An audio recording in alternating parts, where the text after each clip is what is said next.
निरीक्षक राज्य उत्पादन शुल्क विभाग ठाणे यांची भारतीय बनावटीची विदेशी मद्याची प्लास्टिकच्या बॉटलमध्ये ब्रँड केलेला साठा धडक कारवाई अंतर्गत जप्त करण्यात आलेला आहे.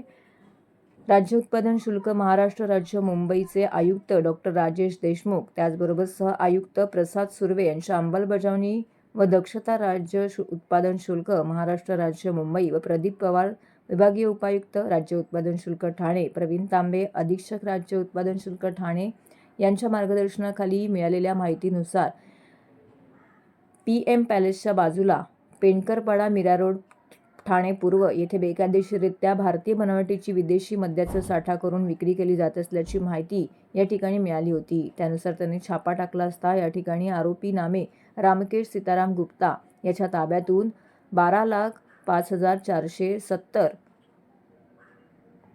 1,25,470 किमतीचा मुद्देमाल मिळून आला.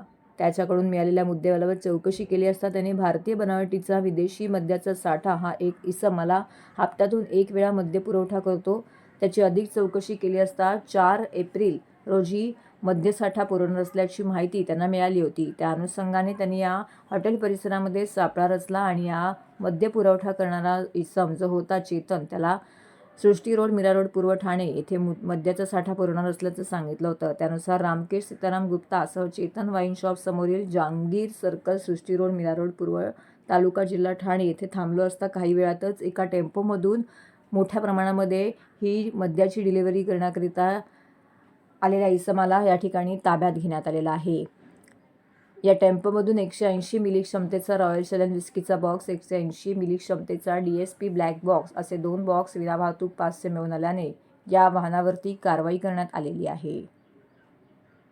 अंतर्गत एकूण 61,46,550 किमतीचा जप्त माल करून आरोपी रामकेश सीताराम गुप्ता, राहुल काटे, गणेश बांद्रे, पप्पू गुप्ता, नितेश म्हात्रे यांना अटक करण्यात आलेली आहे. राज्य उत्पादन शुल्क ठाणे कार्यालयाच्या अधीनस्थ असणारे दुय्यम निरीक्षक श्री दीपक दळवी आणि विकास सानप आणि त्यांचा बी डिव्हिजनचा स्टाफ यांना गुप्त माहिती मिळाली की मीरा रोड या ठिकाणी बनावट मद्याची विक्री होते. तर त्या ठिकाणी त्यांना एका ठिकाणी 14 बॉक्स आढळून आले.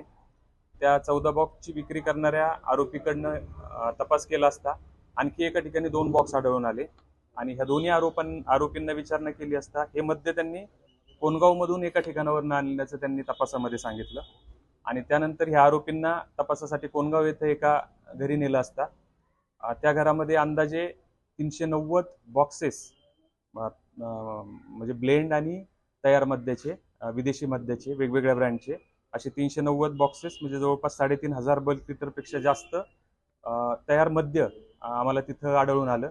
आणि हे मद्य बॉटलिंग करण्यासाठी काही मशीन अगदी त्याच्यामध्ये जो रनिंग बॅच नंबर असतो काही ब्रँडचा तो प्रिंट करण्यासाठी सुद्धा काही हायटेक मशीनचा, त्यानंतर व्हॅक्यूम क्लिनरचा किंवा RO वॉटरचा वापर होत असल्याचं आमच्या निदर्शनास आलं आणि अशा प्रकारे त्या ठिकाणावरून आम्ही जवळपास 61 लाखापेक्षा अधिक रकमेचा मुद्देमाल आम्ही हस्तगत केला आहे.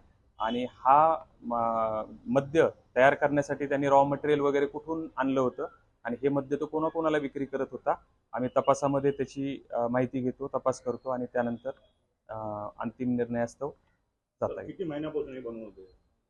अंदाजे हा 1-2-3 वर्षापासून बनवत असावा असा प्राथमिक अंदाज आहे. अजून तपासामध्ये त्याचे बँक स्टेटमेंट किंवा बाकीचे त्याचे CDR वगैरे सगळे आल्यानंतर आपल्याला ठोस सांगता येईल. किती आरोपी आहेत त्याच्यामध्ये?